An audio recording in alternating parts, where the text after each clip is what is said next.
दोस्तों, आप सबको जिस सीरीज का बेसब्री से इंतजार था, आज वो सीरीज आ गई है। जी हाँ, हमारा शांति से ठंडे दिमाग का यूज करके खून करने वाला वकील वापस लौट आया है। दरअसल इसके दिमाग में केमिकल लोचा है, जिसके कारण इसको किसी से भी खतरा महसूस होता है, या फिर इसको ऐसा लगता है कि इस बंदे ने मेरी बेइज्जती कर दी, तो ये उसको टपका देता है, वो भी इस तरीके से कि पुलिस को उसका नामो निशान तक नहीं मिलता। अब हम थोड़ा पिछली कहानी पर नजर मारते हैं। हमारा ये जो वकील है, इसका नाम है जैक, और ये ड्रैगन नाम के माफिया के लिए काम करता था। ये उसके हर आदमी, ड्रग्स, कॉल गर्ल्स और हथियारों के धंधे को कानून से बचा कर रखता था। ये अपने काम में इतना बिजी था कि अपनी बेटी और वाइफ को बिल्कुल भी टाइम नहीं दे पाता था। वैसे तो इसने अपने जीवन में कभी लड़ाई नहीं की, लेकिन 45 की उम्र में आते आते इसने अपनी लाइफ का पहला मर्डर कर ही डाला, और फिर उसके एक हफ्ते के अंदर अंदर 6-7 और मर्डर करवा डाले। अब अपना वकील टेंशन में रहने लगा था, इसलिए इसको मेडिटेशन का ख्याल आया और ये पहुंच गया एक डॉक्टर के पास। डॉक्टर इसको हर मुश्किल सिचुएशन में कैसे शांत रहना है, इसके ही अलग अलग आइडियाज देता था। अब अपने वकील ने अपनी फैमिली को फुल टाइम देना शुरू कर दिया, और फिर उसके बाद अपनी वाइफ की सहमति से कुछ दिन अपने काम को सौंपने का फैसला किया, जिसके लिए इसने एक होटल के अंदर रूम ले लिया ताकि कोई भी इसको परेशान ना करे। फिर एक दिन ये अपनी बेटी को लेकर अपने बॉस के लेक हाउस पर घूमने के लिए जाता है, लेकिन रास्ते में इसके बॉस ड्रैगन का फोन आ जाता है और वो वकील को अपने पास मिलने के लिए बुलाता है। तुरंत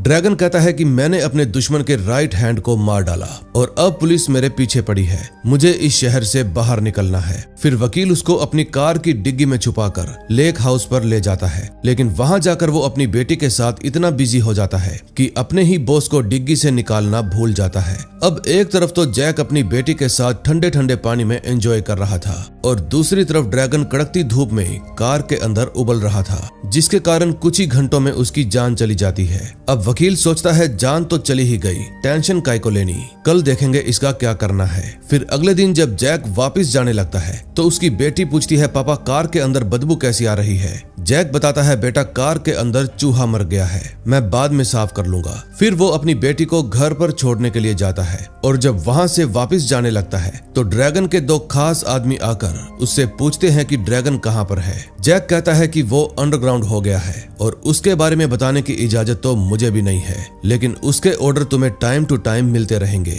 फिर वो वापस से लेक हाउस जाता है और ड्रैगन का कचुम्बर निकालकर मछलियों को खिला देता है, लेकिन उसका अंगूठा खुद ही रख लेता है, क्योंकि ड्रैगन अपने अंगूठे को मोहर की तरह इस्तेमाल किया करता था, यानी कि स्टैंप की तरह। फिर वो ड्रैगन के अंगूठे की नकल तैयार करता है, क्योंकि अंगूठा धीरे धीरे सड़ रहा था। लेकिन जब वो ड्रैगन का अंगूठा फ्लश करने के लिए जाता है तो वहां पर ड्रैगन का खास आदमी टोनी आ जाता है, और ऊपर से अंगूठा भी फ्लश नहीं होता, इसलिए वकील उसको अपनी पॉकेट में ही रख लेता है। फिर जब टोनी वॉशरूम जाता है तो वकील ड्रैगन का अंगूठा उसके कुत्ते को ही खिला देता है, यानी कि सारे सबूत स्वाहा। तभी नेक्स्ट डे जैक की वाइफ उसको एक और नई टेंशन दे देती है और बताती है कि हमारी बेटी की एडमिशन किसी भी किंडरगार्टन में नहीं हो रही, जल्दी से कुछ करो वरना मैं घर छोड़कर चली जाऊंगी। फिर वकील अपना दिमाग चलाता है और ड्रैगन के नकली अंगूठे का इस्तेमाल करके उसके आदमियों के लिए एक ऑर्डर तैयार करता है, और उस ऑर्डर को लेकर जाता है सीधा साशा के पास। इस ऑर्डर में लिखा था कि अब हमें उस डे केयर किंडरगार्टन पर कब्जा करना होगा,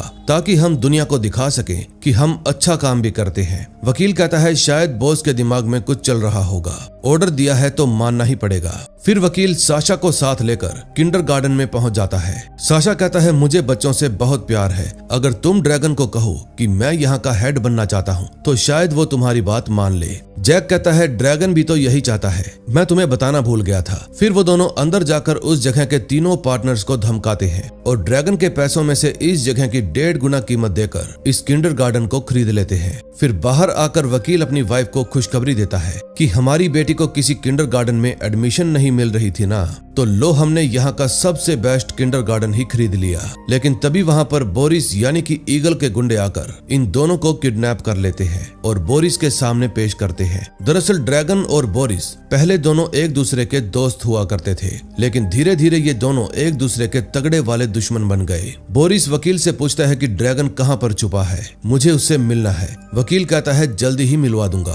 फिर बोरिस उन दोनों को 5 दिनों की मोहलत देता है और फिर छोड़ देता है। अब इन 5 दिनों में वकील अपने रास्ते के कई सारे कांटे निकाल कर फेंक देता है, यानी कि उनको मरवा देता है। फिर 5 दिन पूरे होते ही जैक टोनी को पकड़कर बोरिस के पास ले जाता है और कहता है ड्रैगन ने आपके लिए तोहफा भेजा है, यानी आपके राइट हैंड के बदले उन्होंने अपना राइट हैंड भेजा है। फिर बोरिस उसकी पैंट उतरवाकर उसके अखरोट के साथ बॉम्ब बंधवा देता है और शौचालय के पीछे रखवाकर उसमें विस्फोट कर देता है। लेकिन तभी वकील के कहने पर साशा वहां पर एक ड्रोन क्रैश करवा देता है। फिर वकील बोरिस को कहता है कि लगता है पुलिस वालों ने आपको ये मर्डर करते हुए देख लिया, आपको भी ड्रैगन की तरह अंडरग्राउंड हो जाना चाहिए। अगर आप कहो तो मैं आपको ड्रैगन के पास ले चलता हूँ। बोरिस उसकी बात मान जाता है और वकील के कहने पर कार की डिग्गी में लेट जाता है। अब बोरिस को किडनैप करके वकील उसके आदमियों को भी खुद ही ऑर्डर देने लगता है, वो भी बोरिस का नकली अंगूठा इस्तेमाल करके। अब हमारा शांत दिखने वाला वकील 2 बड़ी गैंग का मालिक बन गया था, जिसको अब ये अपने ही तरीके से हैंडल करता था। लेकिन वकील के पीछे एक पुलिस वाली भी पड़ी थी, जो कि अपने वकील की बचपन की दोस्त थी। और पुलिस का पीछे लगना भी स्वाभाविक था, क्योंकि पहले ड्रैगन, फिर मूरत, फिर बिल्लू नशेड़ी, फिर टोनी और टोनी का पुलिस वाला दोस्त, एक के बाद एक कई बंदे वकील के कहने पर मारे गए। तभी लास्ट सीन में हम देखते हैं एग्मा जब अपने ऑफिस में बैठी थी तो उसके हाथ वकील की बेटी का बोलने वाला खिलौना लग जाता है, जिसमें वकील की आवाज रिकॉर्ड थी कि मैं अपने क्लाइंट को मारकर आजाद हो गया। अब आगे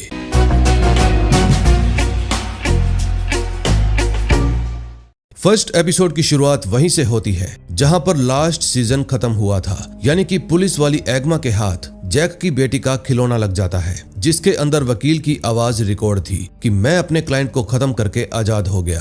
अब ये वकील के खिलाफ बहुत बड़ा सबूत था, इसलिए एग्मा बहुत खुश हो जाती है और नाचते हुए कहने लगती है कि मुझे पहले से ही पता था कि वकील ही कातिल है। लेकिन उसकी ये खुशी ज्यादा देर तक टिक नहीं पाती, क्योंकि उस खिलौने में पिछली आवाज हटकर उसकी खुद की आवाज रिकॉर्ड हो जाती है और एग्मा दुखी होकर रोने लगती है। अगले सीन में हम हमारे वकील को देखते हैं, जो कि अपनी फैमिली को लेकर छुट्टियां मनाने के लिए जाता है, वो भी एक खूबसूरत लोकेशन पर। काफी देर चलने के बाद वो सब एक हिल टॉप रेस्टोरेंट पर पहुंच जाते हैं। अब क्योंकि ये सब काफी चलने के बाद यहाँ पर पहुंचे थे, तो सभी को जोरों से भूख लगी थी, लेकिन इनको वेटर कहीं पर भी दिखाई नहीं देता। फिर जैक वेटर को बुलाने के लिए अंदर जाता है, लेकिन वेटर बदतमीजी से बात करता है और कहता है हाँ हाँ तुम बाहर चलो मैं आता हूँ। लेकिन काफी देर वेट करने के बाद भी वेटर नहीं आता, और जब वो आता है तो वो मेन्यू देकर जाने लगता है। जैक कहता है इसकी कोई जरूरत नहीं, हमारी बस 2 ही आइटमें हैं। लेकिन वेटर कहता है कि आपको इंतजार करना होगा। अब वेटर जैक को छोड़कर बाकी सभी टेबल पर घूम घूम कर जैक को गुस्सा दिला रहा था, लेकिन जैक बेचारा अपनी फैमिली के सामने कुछ भी नहीं कर पाता। फिर वो वेटर को जबरदस्ती पकड़कर खींच लेता है और कहता है बहुत हो गया मजाक, अब तो हमारा ऑर्डर लेकर ही आओ। फिर जैक की वाइफ जैक के बिहेव के लिए माफी मांगती है। वेटर कहता है बताइए आपके लिए क्या लेकर आऊं। जैक कहता है 3 गर्मा गर्म पैनकेक और 3 ठंडी ठंडी लेमनेट। लेकिन वेटर तो पहले की तरह जानबूझकर परेशान करने लगता है। फिर 15-20 मिनट का वेट करवाने के बाद आखिरकार वेटर जैक का भी ऑर्डर ले आता है, लेकिन जानबूझकर पैनकेक ठंडा ले आता है और लेमनेट गरम, जिसके कारण दोनों मियां बीबी में लड़ाई हो जाती है। फिर जैक गुस्से में वेटर के पास जाता है और कहता है अभी की अभी मेरा बिल लेकर आओ। तभी उसकी वाइफ कहती है जैक अब तुम यहाँ से जाओ और तभी वापिस आना जब तुम्हारा गुस्सा ठंडा हो जाए। अब जैक वहाँ से जाने लगता है, लेकिन तभी उसके मन में वेटर को मजा चखाने का ख्याल आता है। फिर वो रेस्टोरेंट के अंदर जाता है और केबल कार वाली जगह से सेफ्टी गेट खोल देता है और उसके आगे बियर के क्रेट भी लगा देता है ताकि वो साला वेटर नीचे गिर जाए। फिर थोड़ी देर बाद जब वो अपनी फैमिली के साथ नीचे की तरफ जा रहा था तो रास्ते में उसको पता चलता है कि वेटर खाई में गिर गया और रेस्क्यू टीम उसको ढूंढने के लिए जा रही है। अब इस बात पर भी जैक को अपनी वाइफ से डांट पड़ जाती है कि तुम उसके साथ बदतमीजी से पेश आ रहे थे और तुम्हें ऐसा नहीं करना चाहिए था। फिर वहां से निकलकर जैक सीधा अपने डॉक्टर के पास जाता है और उनको भी सारी बात बता देता है। जैक कहता है कि मैं ये सब करना तो नहीं चाहता था, लेकिन मुझे लगता है कि मुझसे ये काम किसी ने करवाया है। डॉक्टर पूछता है कि क्या वो वेटर ठीक है। जैक बताता है कि उसकी टांग टूट गई है और साथ में गर्दन भी। जैक डॉक्टर को ये नहीं बताता कि वो वेटर मारा गया। फिर डॉक्टर जैक को मेडिटेशन करवाता है और समझाता है कि ठंडा पैनकेक मिलने पर तुम्हें गुस्सा नहीं आया था, बल्कि तुम्हारे अंदर के बच्चे को गुस्सा आया था। जब भी कोई तुम्हारी दुखती रग पर हाथ रख देता है तो तुम्हारे अंदर के बच्चे को कुछ होने लगता है और फिर वो नाराज हो जाता है और तुम्हें गुस्सा होने पर मजबूर कर देता है। अब तुम्हें उस बच्चे पर काबू पाना होगा। फिर वहां से निकलकर जैक अपने किंडरगार्टन पर जाता है और वहां एक सिंगल मॉम को देखकर अट्रैक्ट हो जाता है जब जैक अंदर जाता है तो साशा उसको कहता है तुम बोरिस को खाना दे देना, मैं थोड़ा बिजी हूँ। फिर बोरिस को खाना देने के बाद जैक अपने घर चला जाता है जो कि इसी बिल्डिंग के ऊपर वाले माले पर था। मैंने आपको बताया था ना कि कुछ दिन जैक अपनी फैमिली के साथ रहता है और कुछ दिन अकेला रहकर अपना काम निपटाता है ताकि कोई भी इसको परेशान ना करे। तो इस समय ये यहाँ पर अकेला ही रह रहा था। अब एक साथ दो गैंग को संभाल कर जैक टेंशन में आ जाता है, इसलिए इसको मेडिटेशन की भी ज्यादा जरूरत पड़ती है। फिर डॉक्टर जैक को उसके अंदर के बच्चे से मिलवाता है और समझाता है कि इसकी हर ख्वाहिश ये दर्शाती है कि आपकी लाइफ में किस चीज की कमी है, इसलिए अपने अंदर के बच्चे की हर ख्वाहिश पूरी करो इससे पहले कि अंदर का बच्चा मर जाए। फिर वो अपनी एक बहुत ही पुरानी ख्वाहिश को पूरा करता है और अपने लिए एक लैंड रोवर की ओल्ड डिफेंडर खरीद लेता है। फिर वो अपने अंदर के बच्चे का ये सपना जो वो बचपन में देखा करता था पूरा कर देता है। फिर पहले वो लॉन्ग ड्राइव पर जाता है और वहां से एक म्यूजियम में जाता है। फिर बच्चे के कहने पर वो डायनासोर की एक हड्डी भी चुरा लेता है। तभी रात को 2:30 बजे जब जैक सो रहा था तो बाहर से कुछ लोगों का शोर सुनाई देता है और जब वो जाकर देखता है तो वहां पर कुछ नशेड़ी हल्ला गुल्ला कर रहे थे। फिर जैक के अंदर का बच्चा कहता है कि हमें इनके ऊपर पत्थर जैसा कुछ फेंकना चाहिए। अब जैक समझदारी से काम लेता है और फ्रिज में से आइस क्यूब लाकर उन नशेड़ियों के ऊपर फेंकने लगता है। फिर उन सबको भगाने के बाद जैक खूब चैन की नींद सोता है, लेकिन सुबह सुबह साशा उसको जगाने के लिए आ जाता है और बताता है कि बोरिस भाग गया। अब जैक को अपनी जान की चिंता होने लगती है क्योंकि बोरिस एक माफिया है और जैक ने उसको किडनैप करके रखा हुआ था। सेकंड एपिसोड की शुरुआत पास्ट से होती है। ये वो समय है जब जैक ने बोरिस को ड्रैगन से मिलने के बहाने किडनैप कर लिया था। फिर रास्ते में जैक साशा के पास फोन करता है और पूछता है कोई हमारा पीछा तो नहीं कर रहा। साशा बताता है कोई नहीं कर रहा। उस दिन अगर जैक चाहता तो बोरिस को जान से मार सकता था, लेकिन जैक और खून नहीं चाहता था। फिर जैक और साशा बोरिस को अपने किंडरगार्टन में ले जाते हैं। वहाँ बोरिस हाथापाई करके बच निकलने की कोशिश करता है, लेकिन जैक उसको करंट लगा देता है। अब क्योंकि साशा ने बोरिस को पकड़ा हुआ था तो वो करंट साशा को भी लग जाता है, जिसके कारण दोनों ही बेहोश हो जाते हैं। अब वकील तो बेचारा हर बार कर्म करने की कोशिश करता है, लेकिन अपने आप ही कांड हो जाता है। फिर वो बोरिस को घसीट कर किंडरगार्टन के बेसमेंट में लेकर जाता है और वहां पर बंद कर देता है। अब कहानी प्रेजेंट में आती है जहां जैक और साशा बोरिस के भाग जाने के कारण परेशान थे। साशा कहता है कि मैंने तुम्हें पहले ही कहा था इसको रास्ते से हटा देते हैं, अब वो हमें अपने रास्ते से हटा देगा। फिर वो लोग टूटा हुआ ताला देखते हैं, जिसको देखकर समझ जाते हैं कि किसी ने इसको बाहर से ही भगाने में हेल्प की है। फिर जैक कहता है कि अपने सभी साथियों को कह दो चौकन्ने रहें, सबकी जान को खतरा हो सकता है। फिर साशा कहता है कि ऐसे में मैं किंडरगार्टन कैसे ओपन कर सकता हूँ, क्या बच्चों की जान को खतरा नहीं होगा।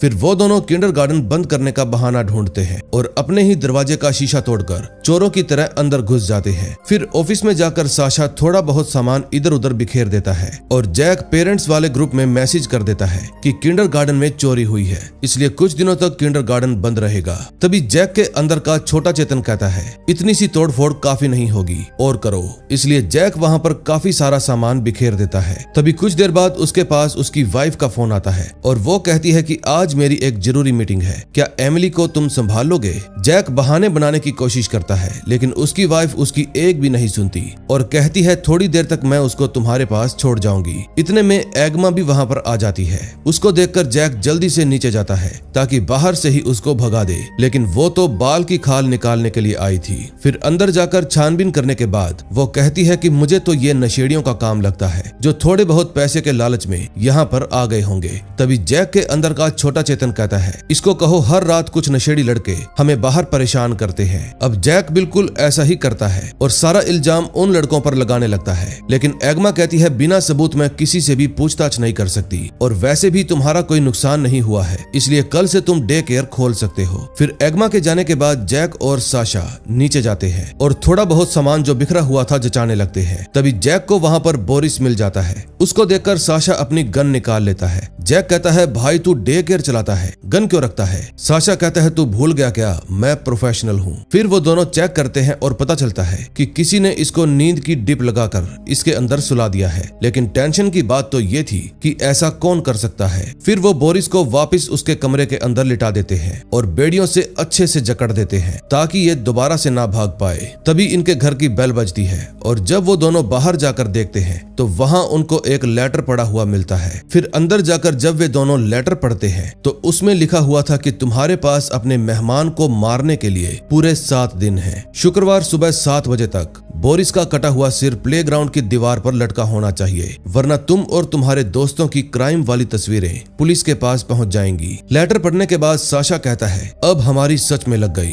ये साला कौन हो सकता है। तभी जैक कहता है कि ये जो भी है इसको हमारे डे केयर और बोरिस दोनों की जानकारी है। साशा कहता है, भाई क्यों ना बोरिस को टपका डालें, सारी टेंशन ही खत्म हो जाएगी। लेकिन छोटा चेतन कहता है, नहीं, हम उसको नहीं मारेंगे, वरना ब्लैकमेलर तुम्हें सारी जिंदगी ब्लैकमेल करेगा। दूसरी तरफ एग्मा अपनी छानबीन में लगी थी कि कैसे जैक का पर्दाफाश किया जाए, लेकिन तभी वहां पर उसकी कोलीग आती है और एक फाइल देते हुए कहती है, सर ने तुम्हारे लिए एक नया केस भेजा है। एक वेटर खाई में गिरकर मर गया है और अब तुम्हें साबित करना है कि ये एक्सीडेंट नहीं बल्कि एक मर्डर था। अब एग्मा को पता नहीं था कि ये वाला केस भी जैक से जुड़ा है, इसलिए वो फाइल को साइड में ही पटक देती है। दूसरी तरफ जैक की वाइफ उसकी बेटी को छोड़ने के लिए आती है और कहती है, मैं इसको शाम 4 बजे ले जाऊंगी। तभी छोटा चेतन कहता है कि ऐसी कौन सी मीटिंग है जिसमें ये इतना सज धज कर जा रही है। अब छोटू की बात सुनकर जैक को भी शक हो जाता है कि जरूर कुछ तो लोचा है। फिर वो अपनी बेटी को पार्क में घुमाने के लिए ले जाता है और खुद बेंच पर बैठकर बड़ी ही शांति से सोचता है कि पहले जब मैंने माइंडफुली तरीके से मर्डर किए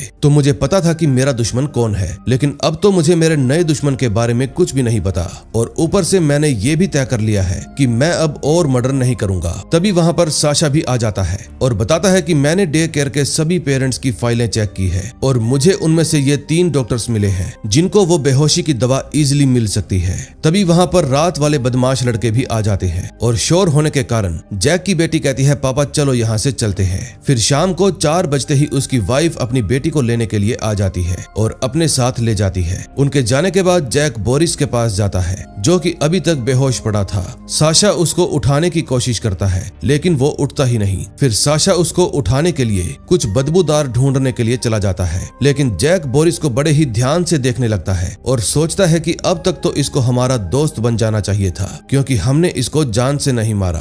तभी अचानक से बोरिस को होश आ जाता है और वो जैक का गला पकड़ लेता है। वो जैक की जान लेने ही वाला था।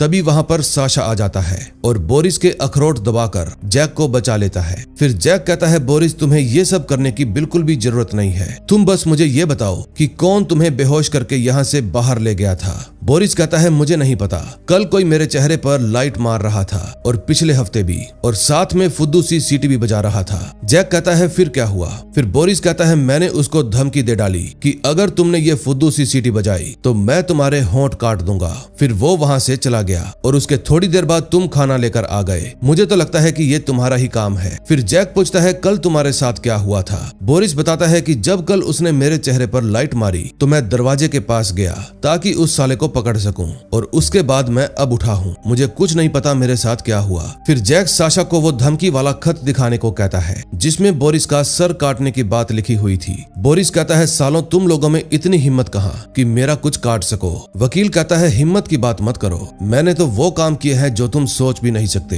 तभी साशा कहता है, बोरिस हम लोग बुरे नहीं हैं, बुरे होते तो अब तक तुम जिंदा नहीं होते। फिर जैक कहता है, जिसने भी तुम्हारा कटा हुआ सर मांगा है वो जरूर कोई सनकी होगा, वरना कौन किसी का सर मांगता है। फिर बोरिस कहता है, इससे सुकून की बात तो कोई भी नहीं हो सकती कि जिससे तुम नफरत करते हो उसका सर तुम्हारे हाथ में हो। ये बात सुनते ही दोनों वहां से खिसक लेते हैं कि साला ये भी सनकी ही है। तभी फिर से उनके घर की बेल बजती है और जब वो बाहर जाकर देखते हैं तो अब की बार वहां पर बच्चों की कुछ माएं आई थी क्योंकि आज पेरेंट्स काउंसिल मीटिंग थी। फिर जैक को ना चाहते हुए भी उन सबको घर के अंदर बुलाना ही पड़ता है क्योंकि जैक पेरेंट्स का चुना हुआ लीडर था। अब वजह कि अपने ब्लैकमेलर को ढूंढने के जैक इन मम्मियों के साथ गप्पे शप्पे लड़ाने में लगा था। इस समय जैक एक मम्मी यानी कि नोरा की तरफ तो कुछ ज्यादा ही अट्रैक्ट था और ये वही थी जिसको हमने फर्स्ट एपिसोड में देखा था, जो जैक की तरफ देखकर हंस रही थी और ऊपर से ये डॉक्टर भी है। फिर वो कहती है कि मुझे तुमसे कुछ जरूरी बात करनी है लेकिन मीटिंग के बाद में करूंगी। तुम्हारी बेसमेंट में एक लिप मॉन्स्टर है जो सीटी बजाने पर होंठ काटने की धमकी देता है। ये बात सुनते ही जैक सोच में पड़ जाता है कि ये बात इसको कैसे पता चली।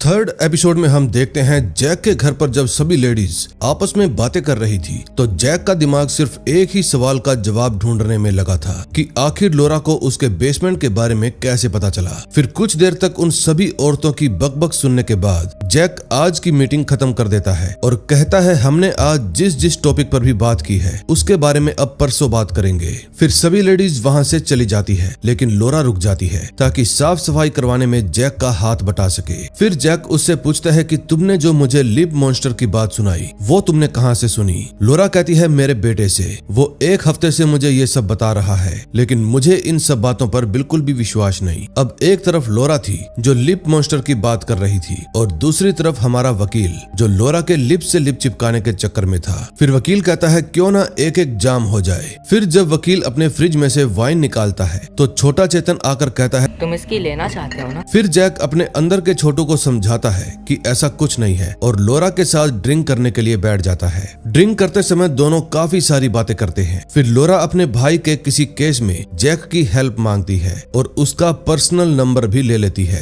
फिर जाने से पहले लोरा बाथरूम पूछती है। छोटू कहता है मत बताना, ये बाथरूम गंदा कर देगी, लेकिन वकील उसकी बातों को इग्नोर कर देता है। फिर लोरा के जाने के बाद वकील साशा के पास जाता है और बताता है कि एक मोम ने कंप्लेंट की है कि हमारे बेसमेंट में एक मॉन्स्टर है जो उसके बेटे के लिप्स को काट कर खाना चाहता है। अब साशा को शक हो जाता है कि जरूर वही वो ब्लैकमेलर होगी, लेकिन जैक कहता है नहीं यार मुझे ऐसा नहीं लगता, चलो मैं अपनी नींद पूरी करने के लिए जा रहा हूँ। लेकिन जब वो सोने की कोशिश करता है तो बाहर हो रहे शोर के कारण सो ही नहीं पाता। फिर वो ड्रैगन के एक आदमी यानी कि अपने साथी वोल्टर को कॉल करता है और झूठी कहानी बनाकर सुनाता है कि मेरे घर के बाहर प्लेग्राउंड में कुछ लफंगे आए दिन मुझे परेशान करते रहते हैं। मुझे लगता है कि ये ड्रैगन के दुश्मन होलगरसन के आदमी हैं। अब मैं चाहता हूँ तुम जाकर उनको सबक सिखाओ और सिर्फ सबक ही नहीं बल्कि उनकी हड्डी पसली एक कर दो। तभी थोड़ी देर बाद बाहर उन लफंगों के चीखने चिल्लाने की आवाजें आने लगती है और अपना वकील चैन की नींद सो जाता है। लेकिन इसको ये नहीं पता था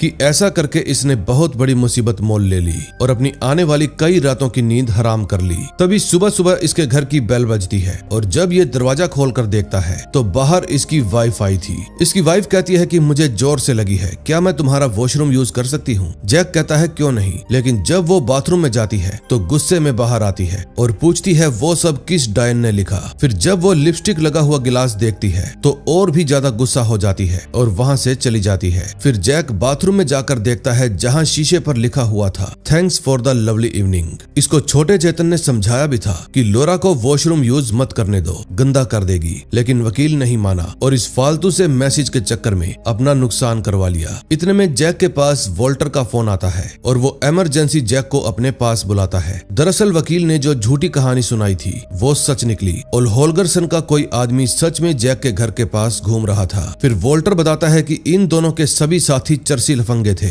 और इन दोनों के पास से मुझे नशे का बहुत सारा सामान बरामद हुआ है, लेकिन पूछताछ करते वक्त इन दोनों ने कहा कि हम ड्रैगन और बोरिस को नहीं जानते। जैक कहता है तुम्हें इनसे हमारा नाम लेकर पूछताछ करने की क्या जरूरत थी। अब जैक को अंदाजा हो गया था कि मामला काफी बिगड़ गया है क्योंकि वोल्टर इनको इतनी आसानी से नहीं छोड़ेगा। फिर जैक उसको कहता है कि फिलहाल तुम इन दोनों को कुछ भी मत करना, मैं कुछ घंटे बाद फ्री होकर आता हूँ। अब जैक की लाइफ के एल लग गए थे क्योंकि एक सरफिरा ब्लैकमेलर चाहता है कि जैक बोरिस का सिर काटकर उसको दे दे। इसकी वाइफ को लगता है कि इसका अफेयर चल रहा है और अब ऊपर से इसने बेवजह एक विदेशी माफिया से पंगा भी ले लिया। फिर वो छोटे चेतन को डांटता है कि तुम चुपचाप सो नहीं सकते थे, तुमने मुझे बेवजह अपनी बातों में फंसाकर मेरी वाट लगा दी। अब वकील जाता है डॉक्टर के पास और उसको अपने हालातों के बारे में बताता है कि मेरे अंदर का बच्चा मेरी लेने पर लगा है। फिर डॉक्टर उसको कहता है कि सबसे पहले तो तुम्हें अपने अंदर के बच्चे से माफी मांगनी होगी और हो सके तो तुम माफी में जो कुछ भी बोलना चाहते हो उसको एक लेटर पर लिख दो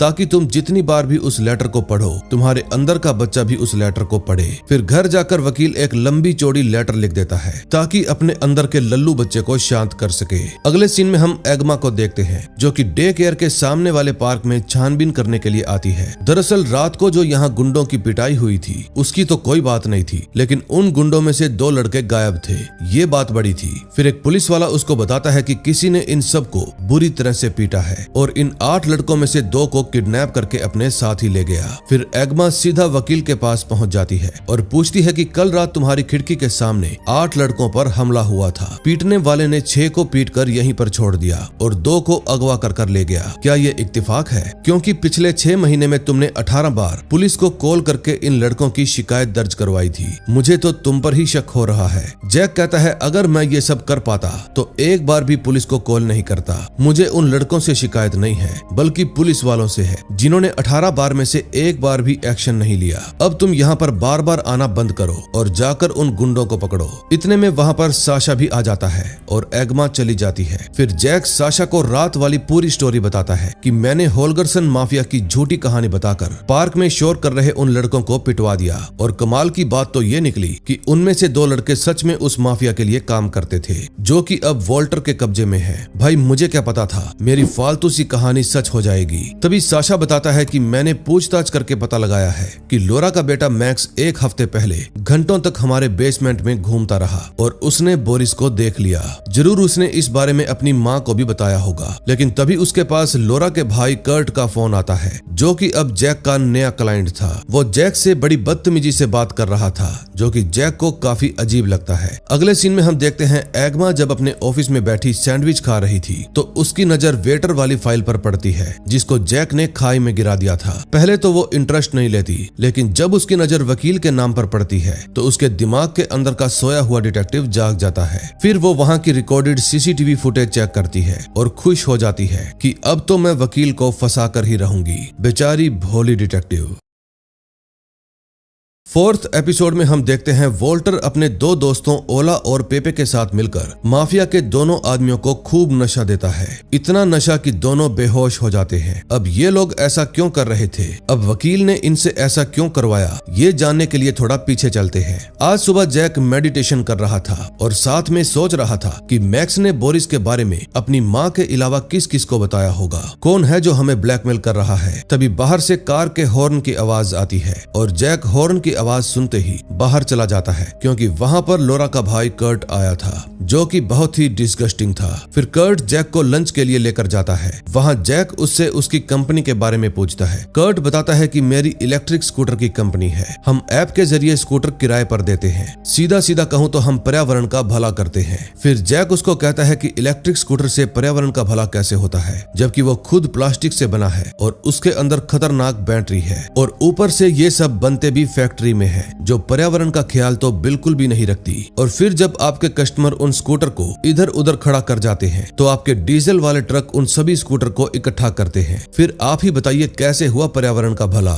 ये बात सुनते ही कर्ट को गर्मी लगने लगती है। फिर जैक पूछता है अब आप मुझे ये बताइए मैं आपकी क्या हेल्प कर सकता हूँ। कर्ट बताता है कि मैंने अपने काम के लिए एक बड़ा सा वेयर हाउस लीज पर लिया था और अब मैं उसको अपग्रेड करवाना चाहता हूँ और ऐसा मेरे पास अधिकार भी है, लेकिन उसका मेन पावर स्विच बेसमेंट में स्टील के गेट के पीछे है जिसको सिर्फ मेरा लैंडलॉर्ड ही खोल सकता है और मेरा लैंडलॉर्ड पिछले 6 महीनों से गायब है। फिर वो उस वेयर हाउस के पेपर्स दिखाता है जिनमें लैंडलॉर्ड का नाम बोरिस लिखा हुआ था। ये नाम पढ़ते ही जैक के पैरों तले से जमीन खिसक जाती है। फिर कर्ट उससे पूछता है कि क्या मुझे पुलिस को बताना चाहिए कि मेरा लैंडलॉर्ड लापता है। वकील कहता है इससे तुम्हारा क्या फायदा होगा, तुम जाकर उस गेट का दरवाजा तोड़ो, बाकी मैं खुद देख लूंगा। वकील को शक हो जाता है कि ये साला इनडायरेक्टली मुझे धमकी दे रहा है, इसलिए वकील वहाँ से खिसक लेता है। तभी थोड़ी देर बाद जैक के पास एग्मा का फोन आता है और वो कहती है कि मुझे तुमसे कोई जरूरी बात करनी है, फोन पर नहीं मिलकर। वकील कहता है शाम 4 बजे मेरे घर पर आ जाना। फिर वो सीधा बोरिस के पास जाता है और कर्ट की फोटो दिखाकर पूछता है कि क्या तुम इसको जानते हो, इसने तुम्हारा वेयर हाउस किराए पर लिया है। बोरिस कहता है नहीं, मैं नहीं जानता। फिर वो साशा के पास जाता है और कर्ट के बारे में सब कुछ बताता है कि हमारी क्या क्या बात हुई। फिर साशा बताता है कि ब्लैकमेलर ने एक मेल भेजी है। मेल में लिखा है कि मुझे शुक्रवार तक बोरिस का सर चाहिए और कल तक एक कान, अगर नहीं मिला तो मैं पुलिस वाली एग्मा मोम को तुम्हारे बेसमेंट के बारे में सब कुछ बता दूंगा। कान काटने के बाद कान को किसी ताजा मसालेदार मैगजीन के पन्ने में लपेटकर डे केयर के सामने वाली दीवार पर रख देना सुबह 7 बजे और इसकी फोटो मुझे ईमेल कर देना। अब दोनों को टेंशन हो जाती है कि इतनी जल्दी कान कहां से लाएंगे। फिर जब जैक मेडिटेशन करता है तो उसके अंदर का बच्चा कहता कहता है कि हम किसी का भी कान नहीं काटेंगे। फिर जैक उसको समझाता है कि अगर तुम मुझसे जेल में बात नहीं करना चाहते तो मुझे किसी न किसी का कान तो काटना ही होगा। फिर जैक साशा के पास जाता है और कहता है कि हमें होल्गरसंस के उन दोनों मस्टूंडों में से किसी एक का कान काटना होगा। साशा उसकी बात से सहमत नहीं था, लेकिन फिर भी उसको वकील की बात माननी पड़ती है। फिर वो दोनों वोल्टर के पास जाते हैं और ड्रैगन का नाम लेकर उन दोनों लड़कों में से किसी एक का कान काटने को कहते हैं। वोल्टर कहता है ये काम तो बहुत ही मुश्किल है। फिर वकील उसको आइडिया देता है कि उन दोनों को इतना नशा दो कि वो नशे के मारे बेहोश हो जाए, और फिर जब वो होश में आए तो कहो कि जो भी सामने वाले का कान काट कर देगा वो सही सलामत घर जा सकता है। वोल्टर उसकी बात मान जाता है। फिर वो दोनों अपने डे केयर जाते हैं, जहां एग्मा पहले से ही जैक का इंतजार कर रही थी। फिर घर के अंदर जाने के बाद एग्मा वेटर के मर्डर केस के लिए जैक का बयान मांगती है। ये बात सुनते ही जैक के रंग उड़ जाते हैं। इतने में वोल्टर का भी फोन आ जाता है, इसलिए जैक चालाकी से फोन काट के उसको पलट कर रख देता है। एग्मा कहती है कि मेरे साथियों ने जब उस रेस्टोरेंट में जाकर छानबीन की तो उन्हें पता चला कि मरने से पहले उस वेटर की तुम्हारे साथ बहस हुई थी। जैक कहता है हुई होगी, मेरी उससे बहस हुई क्या, इसलिए वो खाई में गिर गया, और वैसे भी जब मैं वहां से निकला तब वो जिंदा था, उसका एक्सीडेंट तो बाद में हुआ है। फिर एग्मा उसको एक फॉर्म देती है और कहती है इसको फिल करके परसों तक लौटा देना। एग्मा के जाते ही जैक के पास साशा का फोन आता है और वो कहता है कि तुम वोल्टर का फोन क्यों नहीं उठा रहे थे, उसका मेरे पास फोन आया था। वो बोला कान तैयार है, एक नहीं चार, बोलो कितने चाहिए। फिर वो दोनों जल्दी से वोल्टर के पास जाते हैं। वोल्टर उन दोनों को बेसमेंट में लेकर जाता है, जहां जैक देखता है कि ये दोनों तो मर चुके हैं। तभी साशा कहता है अच्छा ही हुआ, अब ये दोनों अपने चाचा से हमारी शिकायत नहीं कर पाएंगे। फिर वोल्टर कहता है तुम ऊपर जाकर इंतजार करो, मैं इनमें से एक का कान लेकर आता हूँ। थोड़ी ही देर में वो एक बॉक्स के अंदर कान लेकर अंदर आ जाता है और जैक साशा को लेकर वहां से निकल जाता है। फिर जैक कर्ट के बारे में पता लगाने के लिए लोरा के घर पर जाता है। काफी देर बातें करने के बाद लोरा बताती है कि पहले कर्ट मोटा हुआ करता था, और फिर वो जैक को उसकी फोटो भी दिखाती है। फिर जैक जानबूझकर लोरा को एक कप कॉफी लेने के लिए भेज देता है और खुद कर्ट की फोटो खींच लेता है। फिर वहां से निकलकर वो सीधा बोरिस के पास जाता है और उसको कर्ट की फोटो दिखाकर पूछता है बताओ कि क्या तुम इसको जानते हो। बोरिस कहता है हाँ, ये तो वही 30 सेकंड वाला कर्ट है। 5th एपिसोड में हम देखते हैं एक आदमी मस्ती से अपने ट्रक में कहीं जा रहा था, तभी गलती से उसका ध्यान आतिशबाजी की तरफ हो जाता है और दो आदमी आकर उसके ट्रक से टकरा जाते हैं। ये दोनों कोई और नहीं बल्कि वही लड़के थे जिनको वोल्टर ने मार दिया था। अब आप लोग सोच रहे होंगे कि जब ये मर गए थे तो यहाँ पर कैसे आ गए, तो ये जानने के लिए थोड़ा पीछे चलते हैं। अब कहानी वहीं से शुरू होती है जहाँ पर लास्ट एपिसोड खत्म हुआ था। जैक बोरिस को कर्ट की ओल्ड फोटो दिखाकर उससे पूछता है कि क्या आप को जानते हैं। बोरिस कहता है ये तो वही 30 सेकंड वाला कर्ट है। 20 साल पहले ये हमारे कोठे पर आया करता था और 30 सेकंड में ही इसका काम हो जाता था। वकील कहता है थोड़ा खुलकर बताओ। फिर बोरिस बताता है कि वो मेरी एक्स गर्लफ्रेंड के चक्कर में पड़ गया था, हमेशा उसके लिए ही आता था। साशा कहता है क्या वही गर्लफ्रेंड जिसका आपने सर काट दिया था। बोरिस इस बात पर कुछ भी नहीं बोलता। फिर जैक कहता है मैं वकील हूँ, राज को राज रखता हूँ, इसलिए तुम मुझे बता सकते हो। फिर बोरिस बताता है कि वो मेरे दुश्मन ड्रैगन के साथ सोई थी, इसीलिए मैंने उसका सर काट दिया। जैक कहता है अब मैं समझ गया, कर्ट भी आपको बिल्कुल उसी तरह मारना चाहता है जैसे आपने अपनी गर्लफ्रेंड को मारा था। फिर वहां से बाहर निकलकर वकील साशा को कहता है कि कर्ट अपना बदला लेने के लिए हमारे हाथों से खून करवाना चाहता है, लेकिन हम भी उसको बता देंगे कि हम इतनी जल्दी ब्लैकमेल होने वाले नहीं है, खासकर 30 सेकंड वाले कर्ट से तो बिल्कुल भी नहीं। फिर वो अपने छोटू से पूछता है कि क्या तुम्हारे पास कोई आइडिया है, और छोटू से आइडिया लेने के बाद जैक वोल्टर के पास कॉल करता है और पूछता है उन दोनों लड़कों का क्या हाल है। वोल्टर बताता है कि अब तो वो दोनों सड़ने लगे हैं। फिर वकील कहता है कि मेरे पास एक धांसू आइडिया है, और ये वही आइडिया था जिसको हमने इस एपिसोड की शुरुआत में देखा था, यानी दोनों को एक इलेक्ट्रिक स्कूटी पर बिठाकर कर्ट के ट्रक के साथ ही एक्सीडेंट करवा देना। अगली सुबह वकील और साशा दोनों मिलकर उस कान की फोटो खींचते हैं और फिर उसको एक अखबार के अंदर लपेटकर अपनी विंडो में एक कैमरा फिट कर देते हैं ताकि जो भी उस कान को लेने के लिए आए उसकी वीडियो बन जाए। फिर साशा सामने वाली दीवार पर उस पैक किए हुए कान को रखाता है। फिर जब वो वापस आता है तो जैक एक लेटर लिखकर पत्थर को उसमें लपेटकर साशा को दे देता है और कहता है तुम जाकर ये कर्ट की खिड़की तक पहुंचा देना। लेकिन तभी साशा देखता है कि एक बिल्ली उस कान वाले पैकेट को सूंघ रही है। फिर साशा भागकर उस बिल्ली के पास जाता है, लेकिन इतने में बिल्ली कान लेकर भाग जाती है। तभी वो पुलिस वाली भी वहां पर आ जाती है और उसको देखकर जैक टेंशन में आ जाता है और अपना कैमरा छुपा देता देता है। फिर जल्दी से वो कान वाले बॉक्स को भी साफ करने लगता है, लेकिन पुलिस वाली बार बार बेल बजा रही थी, इसलिए जैक ये सफाई का काम बीच में ही छोड़कर दरवाजा खोलने के लिए चला जाता है। पुलिस वाली कहती है कि मुझे तुमसे कुछ जरूरी बात करनी है, कॉफी के लिए अंदर नहीं बुलाओगे? जैक कहता है कॉफी खत्म हो गई है। फिर वो एग्मा को लेकर बाहर चला जाता है। एग्मा बताती है कि तुम्हारे घर के सामने जो 2 लड़के गायब हुए थे, कल रात वो मिल गए हैं और तहकीकात में पता चला है कि वो होल्गरसन नाम के माफिया के लिए काम करते थे। जैक पूछता है कहां पर मिले वो लड़के? एग्मा बताती है कि कल रात अपनी इलेक्ट्रिक स्कूटी चलाते वक्त एक बड़े से ट्रक के नीचे आ गए। ये बात सुनते ही जैक का छोटू कहता है मैं जानता था, मेरा प्लान काम आएगा। फिर एग्मा बताती है कि मुझे एक बात बहुत ही अजीब लगी, वो दोनों एक लाल रिबन से बंधे हुए थे और एक्सीडेंट के 6 घंटे पहले ही उन दोनों की मौत हो चुकी थी, वो भी ड्रग की ओवरडोज से। और इससे भी अजीब बात यह है कि उनमें से एक लड़के का कान गायब था। जैक पूछता है तुम ये सब मुझे क्यों बता रही हो? एग्मा कहती है क्योंकि जिस दिन तुम्हारे डे केयर में चोरी हुई उसी रात वो 2 लड़के गायब हो गए और अगले दिन उनकी लाशें मिलती है, और वैसे भी तुम उन लड़कों के खिलाफ 18 बार कंप्लेंट दर्ज करवा चुके हो। जैक कहता है तुम एक वकील को इतना पागल समझती हो क्या कि पहले वो किसी की कंप्लेंट दर्ज करवाएगा और फिर बाद में उसको गायब करवा देगा? छोड़ो यार ये फालतू बातें, कम ऑन। इतने में वहाँ पर साशा भी आ जाता है और इस समय अपने हाथ में वो वही बिल्ली पकड़े हुए था जो कान लेकर भागी थी। एग्मा पूछती है तुमने बिल्ली क्यों उठाई हुई है? साशा कहता है कुछ बच्चे इसको परेशान कर रहे थे,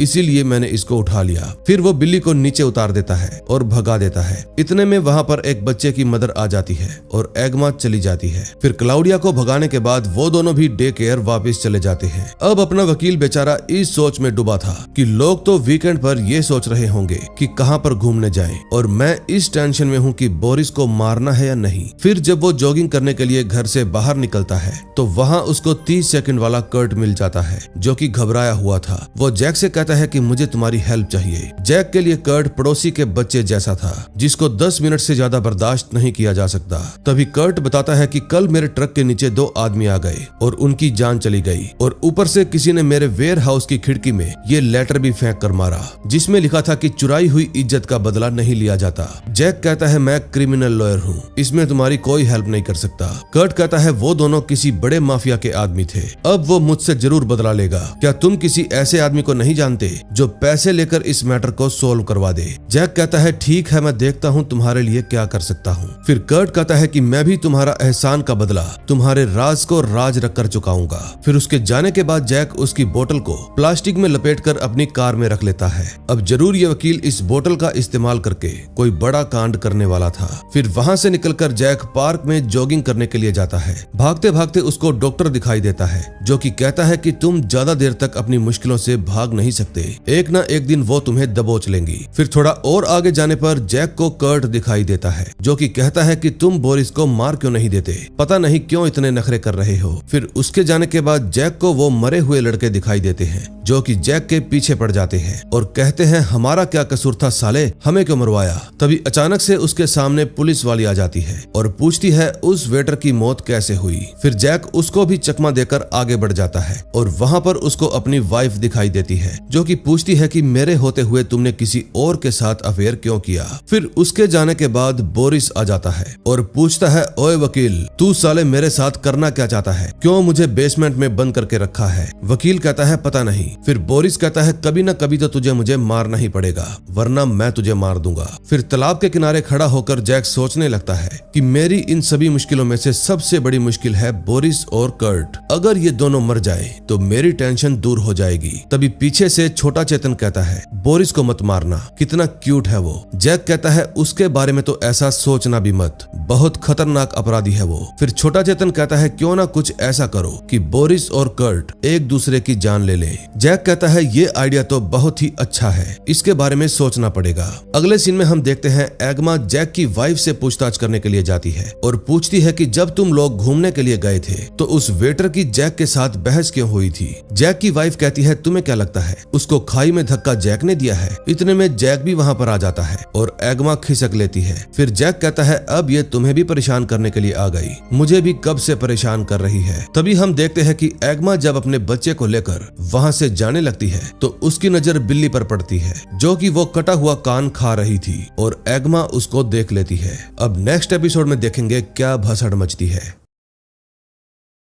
6th एपिसोड में हम देखते हैं रात को साशा कर्ट के वेयर हाउस में आग लगा देता है। अब इसके पीछे अपने वकील की क्या चाल रही होगी थोड़ी ही देर में पता चल जाएगा। अब थोड़ा पीछे चलते हैं। आज सुबह एग्मा अपनी कोलीग से केस के बारे में डिस्कस कर रही थी कि होल्गरसंस के जो 2 लड़के गायब हुए थे वो मरने के बाद एक स्कूटर पर बैठकर ट्रक से टकरा गए। अब बिल्ली ने तो उन दोनों को धक्का दिया नहीं होगा, क्योंकि बिल्ली को तो मैंने मरे हुए लड़के का कान खाते हुए देखा था। और इन सब बातों में मुझे एक बात बिल्कुल भी समझ नहीं आ रही कि इन सब से मेरे वकील दोस्त का क्या कनेक्शन है। दूसरी तरफ जैक और साशा कर्ट के वेयर हाउस में आग लगाने का प्लान बना रहे थे। साशा कहता है कि ऐसे में वो पुलिस की जगह हमारी हेल्प क्यों लेगा। वकील कहता है क्योंकि उसकी कंपनी घाटे में चल रही है और ऊपर से पुलिस भी उस पर विश्वास नहीं करेगी, क्योंकि उन्हें लगेगा कि उसने अपने इंश्योरेंस के लालच में अपनी कंपनी में जानबूझकर आग लगाई है और हम भी उसको फंसाने में कोई कसर नहीं छोड़ेंगे, क्योंकि मेरे पास उसका फिंगरप्रिंट लगा कॉफी कप है और उसी कप से हम उसकी कंपनी में आग लगाएंगे। फिर घर जाकर जब जैक नहाने लगता है तो अपनी बीवी से भी पीछा छुड़वाने के बारे में सोचता है, लेकिन एन मौके पर उसकी वाइफ आ जाती है। पहले तो वो बेल बजाती है और फिर कॉल भी करती है, लेकिन जब जैक दरवाजा नहीं खोलता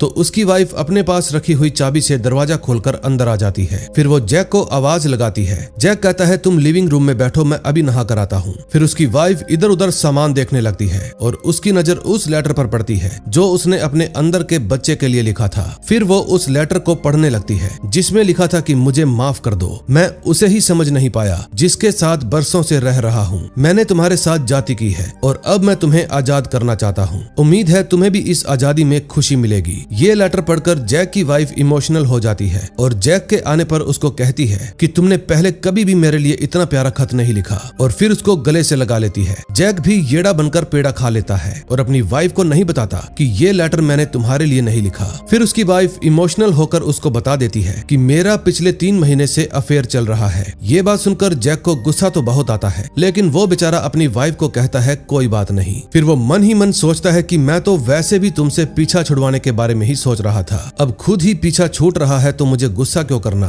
फिर कैटरीना जैक को अपने बॉयफ्रेंड के बारे में बताने लगती है कि कैसे हमारी पहली मुलाकात हुई और बाद में प्यार हो गया, लेकिन जैक को इसमें बिल्कुल भी दिलचस्पी नहीं थी। वो बस उसकी सारी बातें एक कान से सुनकर दूसरे कान से बाहर निकाल रहा था। फिर वो अपनी वाइफ को कहता है कि अब से हम एक दूसरे के अच्छे दोस्त रहेंगे और अपनी बेटी के अच्छे माँ बाप भी, इसके अलावा कुछ नहीं। दूसरी तरफ एग्मा कर्ट से बात करने के लिए उसके वेयर हाउस में जाती है, लेकिन कर्ट की तो फट जाती है। फिर ऊपर जाकर एग्मा उससे पूछती है कि तुम्हारे ट्रक के नीचे आकर जो 2 लड़के मरे थे क्या तुम उनको जानते हो। कर्ट कहता है नहीं, लेकिन मुझे अफसोस है कि मेरे ट्रक की वजह से उनकी जान चली गई। फिर एग्मा उसको बताती है कि तुम्हारे ट्रक की वजह से नहीं गई, बल्कि वो पहले ही मर चुके थे और एक का तो कान भी गायब था, जो कि आपके भतीजे के किंडरगार्टन के पास मिला है। आप कभी कभी अपने भांजे को लेने के लिए जाते हो, क्या आपने वहाँ पर कुछ अजीब सा नोटिस नहीं किया। कर्ट कहता है नहीं। फिर एग्मा कर्ट को अपना कार्ड देती है और ये कहकर चली जाती है कि कभी भी कुछ भी बताना हो तो कॉल कर लेना। फिर वो गुस्से में जैक से मिलने के लिए जाता है और जोर जोर से दरवाजा खटखटाने लगता है। दरवाजा खुलते ही वो जैक के ऊपर सीधा सवाल फेंक कर मारता है कि जो लड़के मेरे ट्रक के साथ टकराए थे उनमें से एक का कान क्यों गायब था। जैक कहता है ये तो मूवी ज्ञान वाला ही बता सकता है, क्योंकि वो पूरी सीरीज देख चुका है। फिर कर्ट उसको धमकी देता है कि तुम मुझसे खेलना बंद करो, वरना मैं पुलिस को तुम्हारे बारे में सब कुछ बता दूंगा और तुम लंबा अंदर जाओगे। लेकिन अगर तुम चाहते हो तो ये सब टाल सकते हो, तुम्हें बस होल्गरसंस के आदमियों को मुझसे दूर रखना होगा। जैक कहता है घर जाओ और आराम से सो जाओ, मैं सब कुछ संभाल लूंगा। तभी थोड़ी देर के बाद एग्मा साशा के पास आती है और बड़े ही प्यार से पूछती है कि कल जिस बिल्ली को तुम गोद में लिए घूम रहे थे वो किसी मरे हुए आदमी का कान चबा रही थी, क्या तुम कुछ बताना चाहोगे। साशा पूछता है कैसा कान, मुझे कुछ नहीं पता। फिर एग्मा कहती है लगता है तुम पुलिस स्टेशन जाकर ही बताना चाहते हो। इतने में वहाँ पर वकील भी आ जाता है और दोनों की बातचीत में दखल देते हुए कहता है कि क्या मैं पूछ सकता हूँ मेरे क्लाइंट ने ऐसा क्या कर दिया जो इनको पुलिस स्टेशन में आना पड़ेगा। ये इस किंडरगार्टन के इज्जतदार डायरेक्टर साहब हैं। फिर एग्मा कहती है जैक तुम्हारे ही आसपास ये सब चीजें क्यों होती है। जैक कहता है ऐसा तुम सोचती हो, मैं नहीं। तभी रात को साशा चोरों वाले कपड़े पहनकर कर्ट के वेयर हाउस में पहुंच जाता है, क्योंकि कर्ट इस समय अपने भांजे के साथ घर पर था और उसकी बहन जैक के साथ उसके घर पर। ये सब भी वकील की ही चाल थी। तभी कुछ देर बाद लोरा के पास उसके भाई कर्ट का फोन आता है और वो कहता है जल्दी से घर पर आ जाओ, मुझे वेयर हाउस जाना है, वहाँ पर आग लगी है। फिर जैक लोरा को उसके घर पर छोड़ने के लिए जाता है। फिर जब वो वापस जाने लगता है तो उसके पास साशा का फोन आता है और वो पूछता है कि अब हमें क्या करना है। जैक कहता है कि हमें कर्ट के रिएक्शन का इंतजार करना है। दोस्तों, जल्दबाजी में आकर जैक ने कर्ट के वेयर हाउस में तो आग लगवा दी, लेकिन अब जल्दी ही इसकी खुद की लाइफ में भी आग लगने वाली है। लास्ट सीन में हम दो आदमियों को देखते हैं जो नदी के किनारे कार रोककर उसमें से एक डेड बॉडी निकालकर पानी में फेंक देते हैं। जरूर ये लोग होल्गर सन्स के ही आदमी होंगे। अब ये लोग जैक के साथ क्या करने वाले हैं ये हमें नेक्स्ट एपिसोड में पता चलेगा। 7th एपिसोड में हम देखते हैं होल्गर सन्स के आदमी जैक को पकड़कर उल्टा लटका देते हैं। जैक बार बार चिल्लाता है कि प्लीज मुझे छोड़ दो, हम बैठकर बात करते हैं, लेकिन वो लोग जैक की एक भी नहीं सुनते। अब जैक इनके चंगुल में कैसे फंस गया जानने के लिए थोड़ा पीछे चलते हैं। सुबह सुबह जब जैक अपना काम कर रहा था तो उसके पास कर्ट का फोन आता है और वो कहता है कि होल्गर सन्स के आदमियों ने मेरा वेयर हाउस जला दिया। जैक कहता है ये तो बहुत ही बुरी खबर है, लेकिन मेरे पास तुम्हारे लिए एक अच्छी खबर भी है। फोन पर नहीं बता सकता, तुम्हें मेरे पास आना होगा। कर्ट कहता है फिर तो मुझे पुलिस के पास जाने की जरूरत नहीं है, और वैसे भी मैंने तुम्हें होल्गर सन्स के आदमियों का कान काटने के लिए नहीं कहा था। ये बात सुनते ही जैक का शक यकीन में बदल जाता है कि इन सब के पीछे कर्ट का ही हाथ था। तभी बाहर से तेज म्यूजिक की आवाज आती है। जब जैक देखने के लिए जाता है तो उसको शक हो जाता है कि जरूर ये होल्गर सन्स के ही आदमी होंगे, इसलिए वो उनकी फोटो खींचने लगता है। लेकिन एक गुंडा जैक को देख लेता है। फिर जैक जल्दी से अंदर जाकर खींची हुई फोटो को वोल्टर के पास भेजता है और पूछता है क्या ये होल्गर सन्स के आदमी हैं? इतने में उसके घर की बेल बजती है और जब जैक दरवाजा खोलता है तो देखता है कि वो गुंडे पूछताछ करने के लिए आए हैं। वो गुंडे बताते हैं कि हम लोग प्राइवेट डिटेक्टिव्स हैं, क्या आपने अपने घर के सामने वाले पार्क में हुई किडनैपिंग के बारे में सुना है? जैक कहता है नहीं, उस समय मैं सो रहा था, लेकिन नेक्स्ट डे जब मुझे पता चला तो पुलिस अपनी तहकीकात कर चुकी थी। तभी जैक के पास वोल्टर का भी मैसेज आ जाता है कि ये दोनों होल्गर सन्स के ही आदमी हैं। फिर वो गुंडे पूछते हैं कि हमारे आदमियों ने बताया कि अक्सर रात को उनके ऊपर कोई सामान फेंकता है, क्या वो आप हैं? जैक कहता है नहीं, शायद वो सामने वाले घर में से ही कोई होगा। फिर वो गुंडे अपना कार्ड देकर वहाँ से चले जाते हैं। उनके जाने के बाद जैक टेंशन में आ जाता है। उसके अंदर का छोटू भी उसका दिमाग खाने लगता है कि अब वो गुंडे हमें पकड़कर मगरमच्छ को खिला देंगे, या हो सकता है कि शेर के सामने फेंक दें। तभी परेशान होकर जैक छोटे चेतन को कहता है तुम शांति से बैठ जाओ, क्यों मेरी फाड़ने पर तुले हो भाई। फिर वो शांति से सोचकर कहता है कर्ट को ऐसा लगता है कि उसकी वजह से ही होल्गर सन्स के आदमियों की जान गई है, तो हमें होल्गर सन्स के आदमियों को भी यही विश्वास दिलाना होगा कि उनके आदमियों की जान कर्ट की वजह से गई है। अगले सीन में हम देखते हैं एग्मा कर्ट से पूछताछ कर रही थी। एग्मा फोटो दिखाकर कहती है कि आपकी दीवार पर लिखा हुआ था रिवेंज, क्या कोई आपसे बदला लेना चाहता है? कर्ट कहता है भला मुझसे कौन बदला लेगा, मेरी तो किसी से लड़ाई भी नहीं है। फिर एग्मा कहती है शायद होल्गर सन्स। ये बात सुनकर कर्ट और भी ज्यादा डर जाता है। फिर एग्मा पूछती है क्या तुम जैक को जानते हो? कर्ट कहता है हाँ, वो मेरा वकील है। फिर एग्मा कहती है कि हमें आपके फिंगरप्रिंट्स चाहिए ताकि जांच कर सके कि कहीं तुमने खुद तो अपनी कंपनी में आग नहीं लगाई। दूसरी तरफ साशा अपनी कार में रिपेयरिंग का सामान लेने के लिए आया था। तभी उसके पास जैक का फोन आता है और वो कहता है कि आते समय वोल्टर के पास से नशे की दवाई लेकर आना, कर्ट के लिए चाहिए। अगले सीन में हम देखते हैं होल्गर सन्स के वो दोनों गुंडे कर्ट के पास पहुंच जाते हैं। कर्ट उनको देखकर काफी डर जाता है और अपना कुछ जरूरी सामान तिजोरी में से निकालकर पीछे वाले रास्ते से भाग जाता है। फिर वो गुंडे उसका पीछा करने लगते हैं। आगे चलकर कर्ट को अपना ही स्कूटर मिलता है और फिर वो उसको अनलॉक करके वहां से भाग जाता है और वो गुंडे पीछे रह जाते हैं। फिर वो गुंडे उसकी वेबसाइट से उसका नंबर निकाल लेते हैं और उसके पास कॉल करके कहते हैं कि तू हमें देखकर भाग क्यों गया? कर्ट कहता है क्योंकि मुझे तुम्हारे इरादे ठीक नहीं लग रहे थे और तुम लोगों ने मेरा वेयर हाउस भी जला दिया और वहाँ पर धमकी भी लिख दी। गुंडे कहते हैं हमने ऐसा कुछ भी नहीं किया, हम लोग तो सीधा सामने जाकर ठोकते हैं जैसे तुम्हें ठोकने वाले हैं, समझा क्या? तू बैठा बैठा नए दुश्मन ही बनाता रहता है क्या भूतिए? ये धमकी सुनकर कर्ट डर जाता है और फोन स्विच ऑफ कर देता है। अब कर्ट को भी सब कुछ समझ में आ जाता है कि वकील ने मुझे धोखा दिया, वो साला डबल गेम खेल रहा था। फिर वो अपने बैग में से अपनी गर्लफ्रेंड की फोटो निकालता है जिसका बोरिस ने गला काटा था और अब एक ही बार में वकील और बोरिस दोनों से बदला लेने के बारे में सोचता है। दूसरी तरफ वो दोनों गुंडे जब वापस जा रहे थे तो एक गुंडा कहता है कि बॉस ने हमारे पास उस वकील की फोटो भेजी है और कहा है कि उस इलाके में ड्रैगन का राज चलता है और उसके बारे में ये वकील ही बता सकता है। फिर वो दोनों वकील को पकड़ने के लिए पहुंच जाते हैं और उसको किडनैप कर लेते हैं। फिर वो लोग उसको सुनसान जगह पर ले जाकर उल्टा टांग देते हैं और कहते हैं कि हमारे भाई लोगों को तुम्हारे इलाके में अगवा किया गया और उनको अगवा करने वाले नकाबपोश बहुत ही होशियार निकले। अब तू या तो हमें उन गुंडों के बारे में बता दे या फिर खुद उनको पकड़कर हमारे हवाले कर दे, वो भी कल सुबह 7 बजे से पहले, वरना तुझे मार डालेंगे। फिर वो लोग वकील को थोड़ा डराते हैं और वकील डर के मारे हाँ कह देता है। फिर जाते जाते वो लोग वकील को रिमोट दे जाते हैं ताकि यहाँ से निकल सके।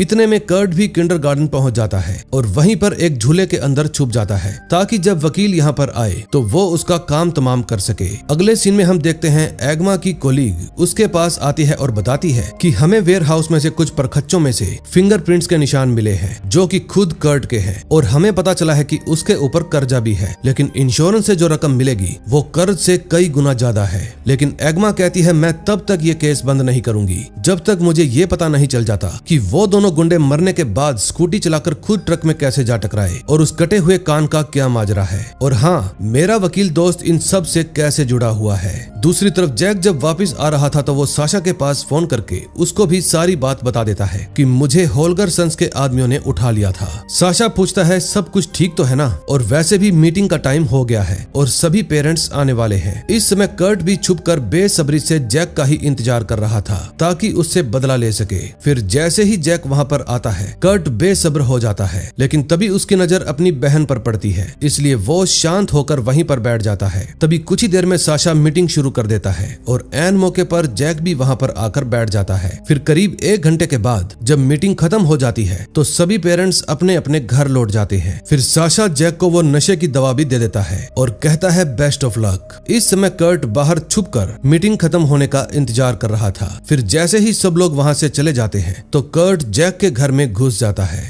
अब लास्ट एपिसोड में देखेंगे क्या होता है।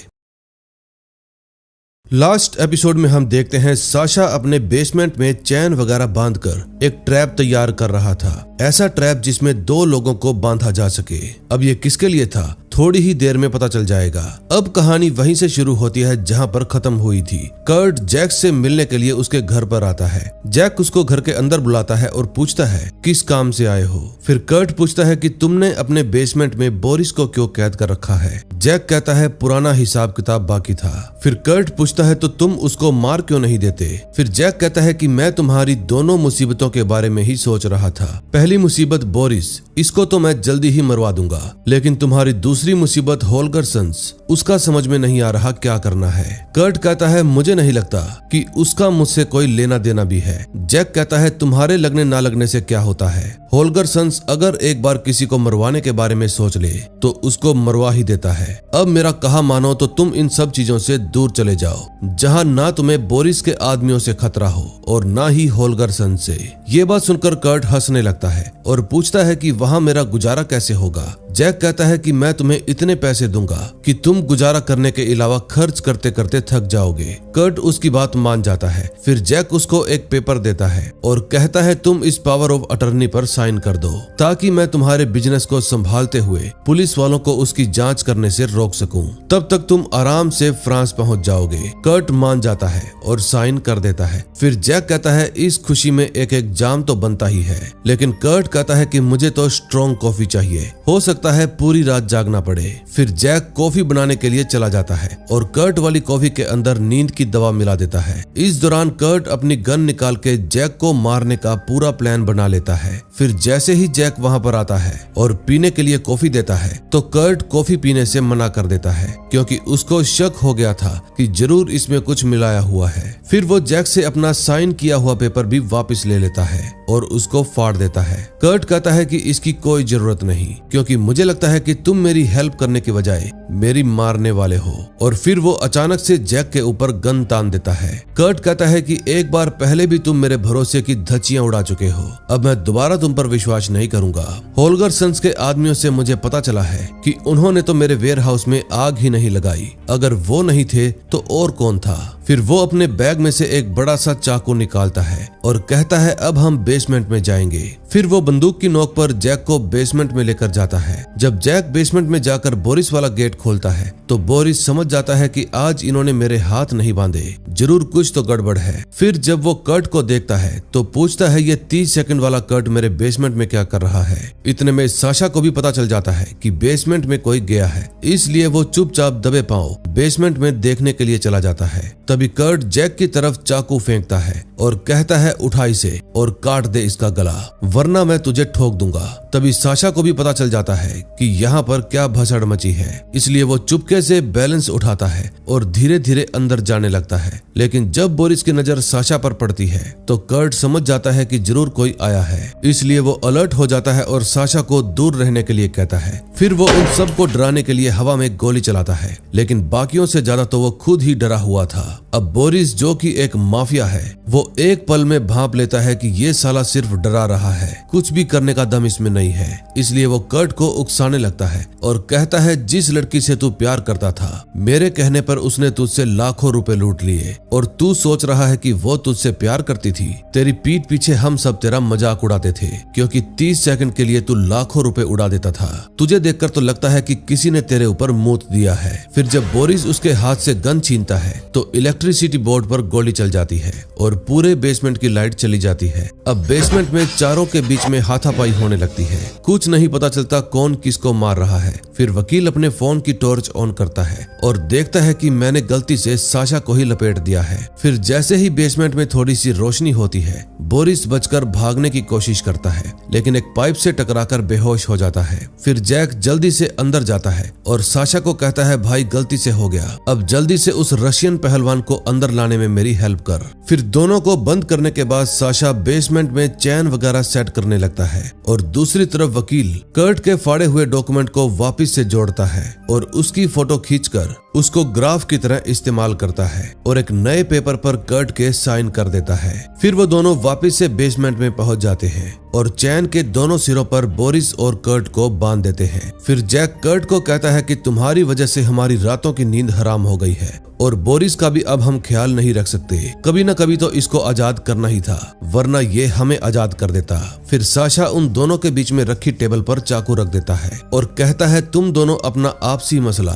खुद ही सॉल्व कर लो। फिर वकील उन दोनों को समझाता है कि तुम दोनों को अलग अलग जंजीर से बांधा गया है, जिसके दूसरे सिरे पर एक ताला लगा है और चाबी भी उसी के अंदर है। आप दोनों एक दूसरे की चैन का ताला खोल सकते हो, लेकिन सोच कर खोलना, क्योंकि सामने वाला अगर आजाद हो गया तो वो दूसरे के साथ कुछ भी कर सकता है। अब आप दोनों ही समझदार हैं, फैसला आपके हाथ। फिर कर्ट कहता है कि अब तक तो लोग हमें ढूंढ रहे होंगे। जैक कहता है कि बोरिस को तो कोई नहीं ढूंढ रहा, क्योंकि इतने समय में सब लोग इसको भूल गए। और कर्ट तुमने तो खुद को ही खत्म कर लिया, क्योंकि तुम्हारा बिजनेस ठप हो चुका था। फिर तुमने अपना बिजनेस बचाने के लिए होल्गर सन्स के 2 आदमियों से पैसा उधार लिया, जिनको तुम चुका नहीं पाए, और तुमने उन दोनों आदमियों को मार दिया। फिर तुमने इंश्योरेंस के लालच में अपने ही वेयर हाउस में आग लगा दी, और तुम ये एक लेटर के अंदर पहले ही लिख चुके हो और उस पर तुम्हारे साइन भी हो चुके हैं। अब पुलिस के पास तुम्हारे फिंगरप्रिंट्स भी हैं। तो चलो मैं चलता हूँ, तुम दोनों जियो अपनी जिंदगी। फिर वो दोनों बेसमेंट को बंद करके बाहर से दीवार बनाने लगते हैं, ताकि इन दोनों का किस्सा हमेशा के लिए इस कमरे के अंदर ही दफन हो जाए। फिर वकील के कहने पर ओला और पेपे उस लेटर को कर्ट के घर के अंदर छोड़ आते हैं और टेबल पर थोड़ा सा माल बिखेर कर वहाँ पर एक लाल रिबन भी फेंक देते हैं, ठीक वैसा ही रिबन जो होल्गर सन्स के आदमियों पर बांधा हुआ था। फिर जब पड़ोसियों को इसके बारे में पता चलता है तो वो लोग पुलिस को भी बुला लेते हैं। इतने में साशा और वकील अपनी दीवार कंप्लीट कर देते हैं और अपने अपने घर चले जाते हैं। फिर अपने घर जाकर वकील होल्गर सन्स के आदमियों के पास कॉल करता है और बताता है कि मैंने पता लगा लिया है कि वो कोई और नहीं बल्कि कर्ट ही था।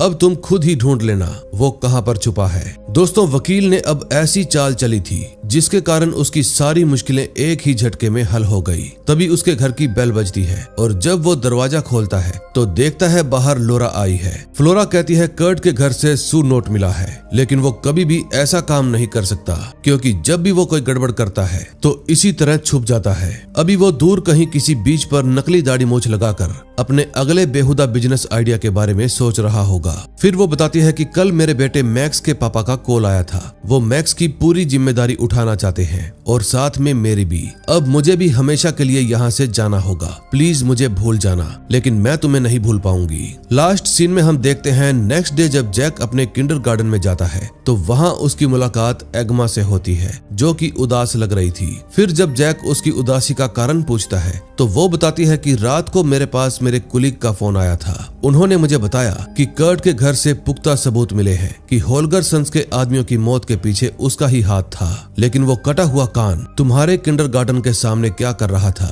ये मैं अभी भी नहीं समझी। जैक कहता है हो सकता है कि हमले के वक्त कान कटकर झाड़ियों में गिर गया हो और बाद में बिल्ली उसको उठाकर ले आई हो। तुम चाहो तो बिल्ली को अरेस्ट करके उससे पूछताछ भी कर सकती हो। मैं तो बिल्ली का केस लड़कर उसको छुड़ा भी नहीं पाऊंगा। फिर जाते जाते एग्मा वकील को कहती है कि मुझे तुम्हारा बयान लेना है, वो बयान जब तुम ऑस्ट्रिया गए थे और वहाँ पर वेटर की मौत हो गई थी। तभी वहाँ पर जैक की वाइफ कैटेरिना आ जाती है और कहती है वो वेटर बहुत ही बेवकूफ था और साथ में बदतमीज भी, और वैसे भी जैक पूरा वक्त मेरे साथ था। उसकी वेटर के साथ इसलिए बहस हुई क्योंकि वो हमारा ऑर्डर ही नहीं ला रहा था और इतनी सी बात पर कोई भी किसी का खून नहीं कर सकता। लेकिन बेचारी को पता नहीं था कि कोई और करे ना करे, लेकिन अपना वकील जरूर कर सकता है। फिर पुलिस वाली वहाँ से चली जाती है और पीछे पीछे कैटेरिना भी चली जाती है। लास्ट में वकील अपने डॉक्टर के पास जाता है और बताता है कि मैंने और मेरे अंदर के बच्चे ने एक साथ मिलकर हमारी सारी मुश्किलों पर काबू पा लिया है। और इसी के साथ इस मजेदार सीरीज का एंड हो जाता है। दोस्तों अगर इसके थर्ड सीजन के बारे में कुछ भी इंफॉर्मेशन मिली तो मैं एक पोस्ट डाल दूंगा। बस आपको मेरा चैनल सब्सक्राइब करना होगा ताकि आपको मेरी हर पोस्ट हर वीडियो समय समय पर मिलती रहे। कुछ दिन पहले मैंने क्रूक्स सीजन 2 भी डाला था जो कि बहुत ही मजेदार था। उसमें दो चोर एक सिक्का चुराने की कोशिश करते हैं, लेकिन वो सिक्का किसी माफिया के हाथ लग जाता है और फिर वो सिक्का वापस देने के बदले उन चोरों से उल्टे सीधे काम करवाता है। दोस्तों वो सीरीज भी बहुत ही मजेदार थी, आपको जरूर देखनी चाहिए। तो मिलते हैं ऐसी ही और मजेदार सीरीज के साथ। Till then bye bye.